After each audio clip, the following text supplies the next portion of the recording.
Okay, now what we need to do is go ahead and save this file in our folder where we're actually creating the project. So I'm going to go ahead and hit Save As here, and I'll give it a name of Steel Base Plate. Now we've got to make sure that we're actually in the correct folder, so I'll go to my phone stand project folder, and I'll go ahead and save that right there. Okay, so it's saving the file.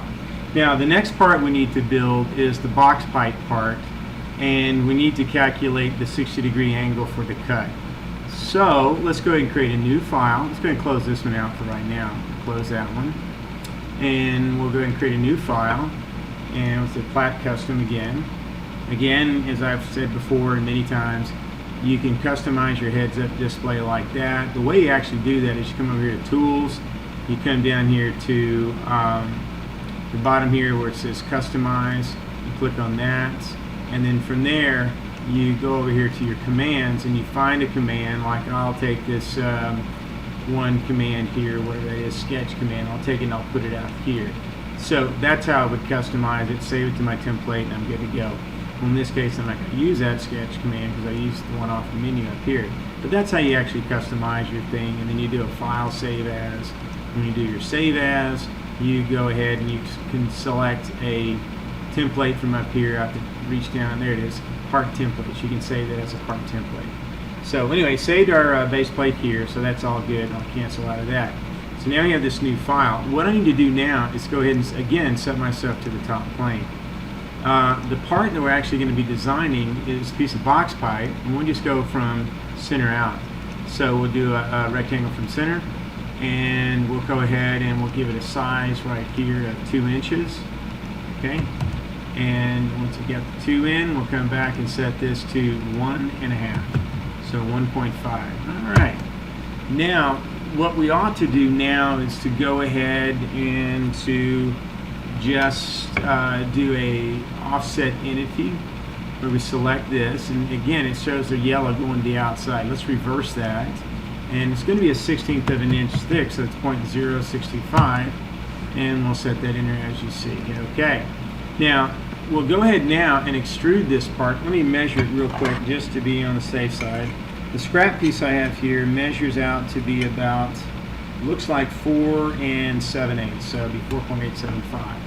So we'll go ahead, and since we're in the sketch, we can automatically come up here and do the extrude. So it comes up and it shows the extrude prelim right there at 0.1 of an inch. So I'm going to key in 4.875 to extrude that up, and of course it did.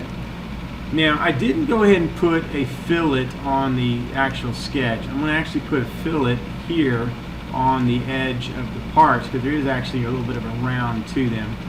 It's not 1/10 of an inch. I'm going to say it's 0.625, 1/6 of an inch, 16th of an inch. Excuse me, yeah, 16th of an inch. Go ahead and select that. And I kind of reach around through there and I can find it. Yeah, there it is. We'll go ahead and put that as a 16th of an inch as well.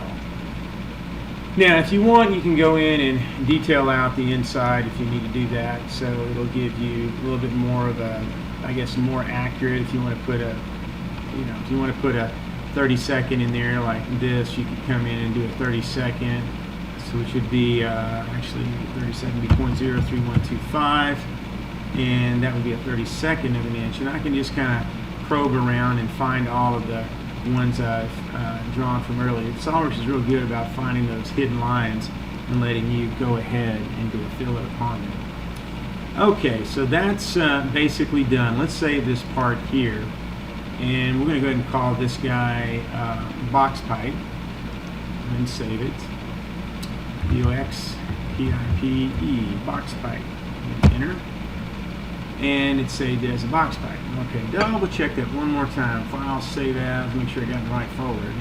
Bad habit of not doing that. Yeah, it's in the phone stand folder. That's good. Okay, in fact, there it is. Hit OK. So now that we got a pipe in there, I'm going to set myself normal to this side or planar to that side. Now what I'm going to do is I'm going to come over here and create a new sketch here, and I'll get my line command, and I'm just going to go up here to this vertex or the corner right here. I'm just going to draw me a diagonal line somewhere down around here. Now I'm going to go back and use my smart dimension, click on this, and then I'll click on this one edge here, and okay, that's 31.725. I don't think that's going to be 60 inches, so 60 degrees. So I'm going to try 60, see what that looks like. That's a little too flat for my taste. Let's go back to, say, 30 degrees. It's probably what I should have put on my rough sketch, is 30 degrees. That actually does look pretty good. That's going to be at an angle where if I'm laying there in the middle of the night and I look over my nightstand, I'll be able to see that cell phone when the alarm goes off. I use my cell phone as an alarm, like probably as most people do. But I can't see it, so I'm going to go ahead and put that over there. I also watch the news in the morning when I'm shaving, or when I'm cooking or preparing dinner. I'll use my cell phone. So having this little stand is going to be really nice. So I'll go ahead and I've drawn, as you can see, a triangle around that one edge and close it off. And I'll check that. I'll come up here to features. Let's do an extrude cut. So that I can see this, I'm going to rotate this around a little bit. Oh yeah, okay. I'm just going to say through all, which will drop it back and cut off that one section. I'm going to say yes, that's what I want. So it's going to go ahead and cut through that, and there's our part. It looks pretty good. Now I've got to go ahead and move my cell phone cord and cable through this little slot here so it snakes up around underneath my stand, and I can plug it into my cell phone. So I'll go ahead and rebuild that, save that again.